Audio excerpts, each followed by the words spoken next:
पैसों की कोई कमी नहीं, बस ठरक बहुत ज्यादा है। वो सुबह किसी को हाय बोलता है, दोपहर में किसी और को घुमाने ले जाता है और रात को किसी तीसरी को प्यार के जाल में फंसाकर उसके साथ तूफान और भूकंप के मजे लेता है। फिर क्लब में बैठकर इन्हीं रोमांस की कहानियां अपने दोस्तों को सुनाता है, जैसे वो कोई ट्रॉफी जीत कर लौटा हो। वो प्राउडली कहता है कि मुझे कोई भी लड़की दे दो, मैं उसे पल भर में पटाकर अपने कमरे तक ले जा सकता हूँ। तभी उसका एक दोस्त फाबियो मजाक में बोलता है कि तेरी उम्र 50 साल होने वाली है, आवारागर्दी छोड़ के कोई मैच्योर और सीरियस लड़की देखकर शादी कर ले। जियानी जवाब देता है कि तू इसकी टेंशन मत ले, अगर तू कहे तो मैं तेरी वाइफ के साथ भी फ्लर्ट कर सकता हूँ। और उसकी इन्हीं बातों से हमें पता चलता है कि वो किस लेवल का ठरकी इंसान है। उसकी ये बेपरवाही और ज्यादा तब दिखती है जब उसकी मॉम की डेथ हो जाती है और वो उनके फ्यूनरल में भी लेट पहुंचता है। उसका जुड़वा भाई कार्लो जो माँ के साथ रहता था, उसे जियानी की हरकतों के बारे में सब कुछ पता था। वो कहता है कम से कम मॉम के लिए प्रेयर तो कर ले, लेकिन उसे अपनी मॉम के लिए आखिरी प्रेयर करने में भी कोई इंटरेस्ट नहीं होता। कार्लो हार मानकर उसे मॉम के घर की चाबी देकर कहता है कि तेरे जितने भी सामान मॉम के घर में हैं, उन्हें निकाल कर ले जा। इसके बाद जियानी माँ के घर पहुँचता है और उनकी व्हीलचेयर पर बैठकर कुछ पुरानी तस्वीरें देखता है। फिर माँ का रेडियो चालू करके हाई वॉल्यूम में गाना सुनने लगता है। इसी बीच रेडियो की आवाज सुनकर पड़ोस में रहने वाली अलेसिया नाम की एक लड़की वहाँ आती है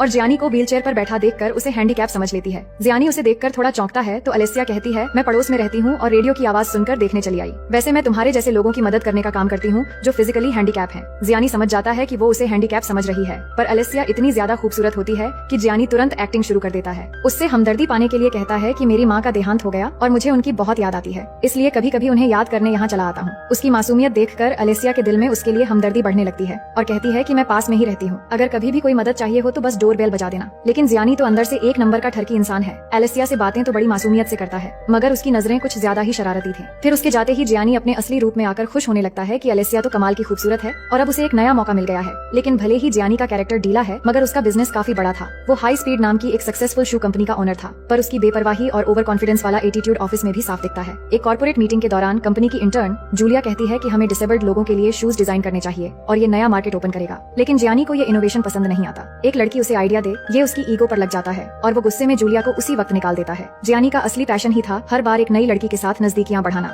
इसके बाद वो फिर अपनी माँ के घर पहुंचता है और अपाहिज का एक्टिंग करके अलेसिया से मिलकर कहता है कि मैं घर में अकेला हूँ तो कुछ टाइम कॉफी या वाइन पीते हुए बात करते तो बहुत अच्छा होता। अलेसिया मान जाती है और अब जियानी को कॉफी बनानी पड़ती है, लेकिन व्हीलचेयर वाला ड्रामा जारी रखते हुए उसे काफी मेहनत करनी पड़ती है। अलेसिया उसे देखकर मदद करने आती है, मगर जियानी तो वहाँ भी अपने ठरकपन का मजा लेने से बाज नहीं आता। फिर बातों बातों में वो कहता है कि मैं अनमैरिड हूँ और किसी लाइफ पार्टनर की तलाश में हूँ। अलेसिया कहती है कि वो अपाहिज लोगों की मदद तो करती है, लेकिन किसी सक्सेसफुल आदमी को डेट करना चाहती है और लॉन्ग टाइम एक ही रिलेशन में रहना उसे उतना पसंद नहीं है। अब जियानी समझ जाता है कि उसका ड्रामा उसे सिर्फ अलेसिया की हमदर्दी दिला सकता है, प्यार नहीं। वो तुरंत अपनी पहचान बताता है कि दरअसल मैं हाई स्पीड कंपनी का ओनर हूँ जिसके कई सारे ब्रांचेस हैं, पर करोड़ों की जायदाद होने के बावजूद भी वो एक अपाहिज आदमी है और उसे एक लाइफ पार्टनर की कमी है। ये सुनकर अलेसिया कहती है अगर संडे को तुम हमारे गांव के फार्म हाउस पर आते तो बहुत अच्छा होता, वहाँ मेरी पूरी फैमिली रहती है जिनसे मिलकर तुम्हें बहुत खुशी होगी। जियानी तुरंत मान जाता है और संडे आते ही अलेसिया के बताए जगह पर पहुँच जाता है। अब घर के पास पहुंचते ही अलेसिया का डॉगी आकर उसके सारे फ्लावर्स खराब कर देता है, लेकिन सही वक्त पर अलेसिया आकर डॉगी को संभाल लेती है। फिर वो उसे ले जाकर अपनी फैमिली से मिलवाती है। वहाँ अलेसिया उसे अपनी ग्रैंड मदर से मिलवाती है जो खुद ऑक्सीजन टैंक के सहारे सांस ले रही थी। फिर थोड़ी देर में वहाँ कियारा नाम की एक लड़की आती है जिसे देखते ही जियानी के मन में लड्डू फूटने लगते हैं। उसे लगता है आज तो डबल लॉटरी लग गया है, लेकिन अगले ही पल जब कियारा व्हीलचेयर से उतरकर घर में आती है तो उसके मूड का सत्यानाश हो जाता है। दरअसल अलेसिया उसे अपने लिए नहीं बल्कि अपनी बहन कियारा से मिलवाने के लिए बुलाई थी। अब जियानी बेचारा अपने ही जाल में फंस गया था और अब वो उठकर जा भी नहीं सकता था, इसलिए मजबूरन एक्टिंग जारी रखनी पड़ती है। फिर सब लोग एक साथ खाना खाने के बाद कियारा अपने बारे में जियानी को बताती है कि वो एक म्यूजिशियन है, वायलिन बजाती है और पैराप्लेजिक टेनिस भी खेलती है। जियानी सुन तो रहा था पर उसका मन कहीं और ही था कि वो किस मुसीबत में आकर फंस गया है। इसके बाद देखते हैं कि जियानी क्लब में जाकर पूरी कहानी अपने दोस्तों को सुनाता है। दोस्त हंसने लगते हैं कि तू तो खुद को फ्लर्टिंग का बादशाह समझता है, अगर इस व्हीलचेयर वाली को पटाकर दिखा दिया तब मानेंगे कि तू सच में एक्सपर्ट है। अब जियानी का ईगो हर्ट हो जाता है और वो शर्त लगाता है कि ठीक है मैं उसे पटाकर तुम सबको फोटो भेजूंगा। दूसरी तरफ अलेसिया जियानी की माँ के घर जाकर उसके भाई कार्लो से मिलती है और कहती है कि आपका भाई बहुत ही अच्छा इंसान है, वो अपाहिज होने के बाद भी वो लोगों की कितनी मदद करता है। कार्लो जानता था कि जियानी हर बार कोई नया नाटक करता रहता है, इसलिए वो अलेसिया को सच नहीं बताता। फिर कुछ दिन बाद कियारा अचानक जियानी के ऑफिस पहुंच जाती है तो जियानी को तुरंत व्हीलचेयर वाला ड्रामा शुरू करना पड़ता है। कियारा कुछ समझ नहीं पाती और कहती है कि आज मेरा टेनिस मैच है, तुम देखने चलते तो मैं बहुत खुश होती। जियानी मान जाता है और व्हीलचेयर पर बैठकर वहाँ पहुँच जाता है। मैच शुरू होता है जिसमें कियारा का कॉन्फिडेंस और टैलेंट देखकर पहली बार जियानी के दिल में उसके लिए थोड़ा रिस्पेक्ट जागता है। वो सोच में पड़ जाता है कि ये लड़की तो सच में कमाल है, पर ये भी याद था कि दोस्तों से लगाई हुई शर्त उसे जीतनी है। फिर कुछ दिन बाद जियानी इटली के दूसरे शहर में जाता है। वहाँ एक बड़ा म्यूजिक कॉन्सर्ट शुरू होता है जहाँ कियारा अपने ग्रुप के साथ वायलिन बजा रही होती है। पूरे ऑडिटोरियम में बहुत सारे लोग होते हैं और परफॉर्मेंस खत्म होते ही लोग तालियां बजाने लगते हैं और हर कोई कियारा की परफॉर्मेंस की तारीफ करता है। फिर कॉन्सर्ट के बाद जियानी कियारा को एक रेस्टोरेंट में डिनर पर ले जाता है। वो सोच रहा था कि कियारा को सच बता देगा, लेकिन डर भी रहा था कि अगर उसने सच्चाई बता दी तो वो उसे छोड़ देगी, इसलिए वो फिलहाल चुप रहता है। अब डिनर के दौरान जियानी अपने व्हीलचेयर को सही से मैनेज नहीं कर पाता, जो देखकर कियारा को थोड़ा शक होता है, लेकिन फिर वो खुद को समझा लेती है क्योंकि अब वो सच में उसे पसंद करने लगी थी। उसे लगने लगा था कि अलेसिया ने उसे एक अच्छे लाइफ पार्टनर से मिलवा दिया है। फिर डिनर के बाद जब दोनों होटल के बाहर पहुंचते हैं तो जियानी मुस्कुराकर कहता है, क्या एक लास्ट ड्रिंक तुम्हारे रूम में हो जाए? कियारा थोड़ी देर सोचकर हाँ कर देती है। फिर रूम में पहुंचकर दोनों बातें करते हुए करीब आ जाते हैं और एक दूसरे को किस करने लगते हैं। कियारा के दिल में सच्चा प्यार था, लेकिन जियानी के लिए सब कुछ सिर्फ एक शर्त का हिस्सा था। और जब वो थोड़ा आगे बढ़ने की कोशिश करता है तो कियारा उसे ये कहकर रोक लेती है कि उसे कल सुबह जल्दी जागना है। अब जियानी का प्लान फेल हो जाता है और वो ठीक है कहकर चला जाता है। फिर हम अगले दिन का सीन देखते हैं, जहाँ जियानी अभी भी अपनी पुरानी आदतों से बाज नहीं आता। उसे जब भी मौका मिलता किसी और लड़की के साथ फ्लर्ट करने में देर नहीं करता। उधर कियारा जो इस रिश्ते को सच्चा मान चुकी थी, वो खुश होकर अपनी बहन अलेसिया का शुक्रिया अदा करती है और कहती है कि तुमने मुझे एक सच्चे साथी से मिलवा दिया है और जियानी बहुत अच्छा इंसान है। फिर अगले दिन जियानी कॉल करके कियारा को अपने मेंशन पर डिनर के लिए बुलाता है। कियारा खुश होकर एक खूबसूरत ड्रेस पहन के पहुंचती है और घर के इंटीरियर और लग्जरी लाइफस्टाइल देखकर उसकी आंखें चमक उठती हैं। अब डिनर के दौरान वो अपने पास्ट के बारे में बताती है कि जब मैं 16 साल की थी तब एक कार एक्सीडेंट में मेरे दोनों पैर बेकार हो गए, लेकिन उसी कार की सीट पर रखा मेरा वायलिन बिल्कुल सही था। तब मुझे लगा कि ये गॉड का सिग्नल है कि मुझे जिंदगी में कुछ बड़ा करना है और तभी से मैंने वायलिन को अपना पेशन बनाने का सोच लिया। जियानी चुपचाप सुनता रहता है और उसे एहसास होता है कि कियारा बिल्कुल इनोसेंट है और उसका प्यार भी सच्चा है, लेकिन उसके अंदर का शैतान अब भी जिंदा था और वो अपनी शर्त जीतने के लिए ही सारा खेल खेल रहा था। अब तक उसका सारा खेल कामयाब हो चुका था और कियारा भी पूरी तरह उसके वश में आ चुकी थी। अब जियानी ने कमरे में ऐसा सिस्टम बनाकर रखा था जिससे रिमोट का बटन दबाते ही पूरे कमरे में पानी भरने लगता है और थोड़ी ही देर में पूरा कमरा एक स्विमिंग पूल बन जाता है। इसके बाद तैरते हुए दोनों धीरे धीरे एक दूसरे के करीब आ जाते हैं और फिर उनके होंठ आपस में मिल जाते हैं और इस तरह से जियानी अपने मिशन में कामयाब हो जाता है। उसके लिए ये कोई नई बात नहीं थी, लेकिन कियारा के लिए ये एक सच्चा एहसास था। थोड़ी देर बाद मौका मिलते ही जियानी कियारा के साथ एक रोमांटिक पिक्चर लेकर तुरंत अपने दोस्तों को भेज देता है। इसके बाद क्लब का सीन देखते हैं, जहाँ जियानी अपने दोस्तों के सामने खुद को फिर से फ्लर्टिंग एक्सपर्ट साबित कर देता है और ऐसे प्राउड फील करता है जैसे वर्ल्ड कप जीत आया हो। अब से वो कियारा के साथ बात करना भी बंद कर देता है, क्योंकि उसे जो चाहिए था वो मिल चुका था। अब उसका ध्यान अपने ही दोस्त फाबियो की वाइफ रगात्सा पर होता है और उसे भी अपनी बातों में फंसा लेता है। पर जब एक दिन गलती से रगात्सा के हाथ से वाइन का ग्लास टूट जाता है तो जियानी गुस्सा करके उसे घर से निकल जाने के लिए कहता है। अब वो फिर से अपनी हरकतों पर आ चुका था, लेकिन कहीं न कहीं उसे एहसास हो रहा था कि उसने झूठ बोलकर एक सच्चे दिल के साथ खिलवाड़ किया है। इसी के चलते एक दिन वो खुद कियारा को कॉल करता है और कहता है, मुझे तुमसे मिलकर कुछ बात करनी है। कियारा बिल्कुल नॉर्मल होकर बात करने के लिए उसे अपने घर बुला लेती है। वहाँ पहुँचने के बाद कियारा उसे देखकर मुस्कुराती है और फिर अपने वायलिन से एक प्यारी सी धुन बजाने लगती है। जियानी उसे देखता रहता है और अंदर ही अंदर गिल्ट महसूस करने लगता है। वो सोच रहा था कि इस बार सच बोल दे कि वो अपाहिज नहीं है, लेकिन डरता है कि कहीं कियारा उसे हमेशा के लिए छोड़ न दे। अब कियारा उसे अपना लाइफ पार्टनर मान चुकी थी और यहाँ उसे प्यार से किस भी करती है।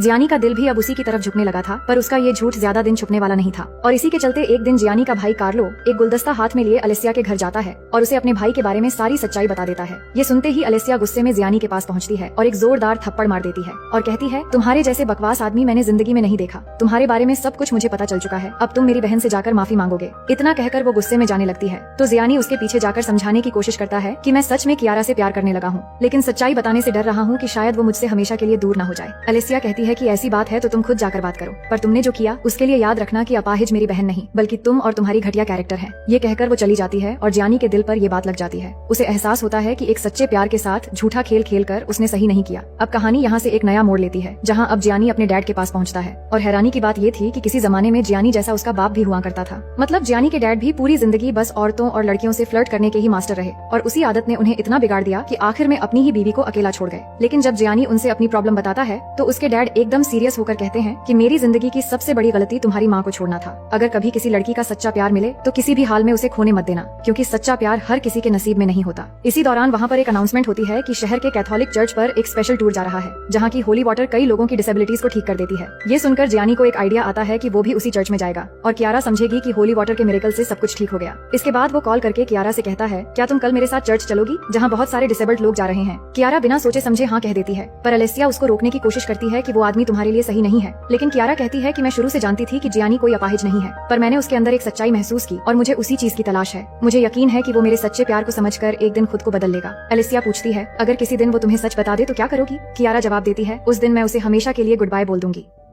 इसके बाद अगले दिन का सीन देखते हैं, जहां बस से सफर शुरू होता है और बहुत सारे डिसेबल्ड लोग इसमें शामिल होते हैं। हर किसी के दिल में एक ही उम्मीद होती है कि वहां जाते ही शायद मेरी तकलीफ चली जाएगी। जियानी भी सब देखता है और उसे एहसास होता है कि अपाहिज होने की एक्टिंग करके वो कितनों की भावनाओं के साथ खेल रहा है। इसके बाद जब सब लोग चर्च के सामने पहुंचते हैं तो चर्च के फादर जियानी की तरफ गौर से देखने लगते हैं और न जाने क्यों उसे अंदर बुलाते हैं। फिर अंदर जाते ही फादर कहते हैं, यहाँ मिरेकल तभी होता है जब गॉड खुद चाहते हैं। एक फादर होने के नाते मेरा कहना मानो और बिना उठे उसी व्हील चेयर में बाहर चले जाओ ताकि लोगों के विश्वास पर चोट न पहुँचे। जियानी भी वही करता है और चुपचाप बाहर निकल जाता है। लेकिन यहाँ किस्मत के पन्नों पर कुछ और ही लिखा था। थोड़ी देर बाद कियारा चर्च के बाहर सड़क पार कर रही होती है और तभी अचानक एक ट्रक तेजी से उसकी तरफ बढ़ता है। जियानी ये देखकर फौरन वहाँ जाकर कियारा को बचा लेता है। अब कियारा हैरान होती है कि वाह, तुम्हारे साथ तो सच में मिरेकल हो गया। लेकिन अगले ही पल उसकी आंखों में आंसू आ जाते हैं, क्योंकि अब सब कुछ सामने आ गया था कि जियानी का एक एक किरदार झूठा था। फिर वो टूटे दिल के साथ बस में बैठकर बाकी लोगों के साथ निकल जाती है और जियानी एक गुनहगार इंसान की तरह बस देखता रह जाता है। वो किसी तरह वापस तो लौट आता है, लेकिन इसके बाद से उसकी जिंदगी बिखरने लगती है। उसका दोस्त फाबियो उस पर बहुत गुस्सा करता है, क्योंकि उसे सच्चाई पता चल चुकी थी कि जियानी उसकी वाइफ के साथ भी गलत हरकतें कर चुका है और बाकी दोस्त भी उससे बहुत नाराज होते हैं। अब जियानी बिल्कुल अकेला पड़ जाता है और इसी दौरान शायद उसके अंदर की इंसानियत लौट रही थी। वो अपनी माँ की कब्र पर जाता है और अपने दिल की हालत बताते हुए बहुत दुखी होता है। फिर ऑफिस जाकर अपनी असिस्टेंट को कहता है, जूलिया नाम की उस इंटर्न को वापस बुला लो जो स्पेशली एबल्ड लोगों के लिए शूज बनाना चाहती थी। और फिर वो उसी जूलिया को कंपनी की प्रोडक्ट मैनेजर बना देता है और फिजिकली हैंडीकैप लोगों के लिए स्पेशल शूज लॉन्च करवाता है। इसके बाद वो माफी की उम्मीद लेकर कियारा के पास जाता है, जो अब भी बसों से मिरेकल टूर पर थी। वो बस में चढ़ता है और कियारा से माफी मांगने लगता है, लेकिन कियारा जवाब देती है कि तुम चाहे मुझे अपाहिज कहो या बीमार कहो, मुझे कोई फर्क नहीं पड़ता।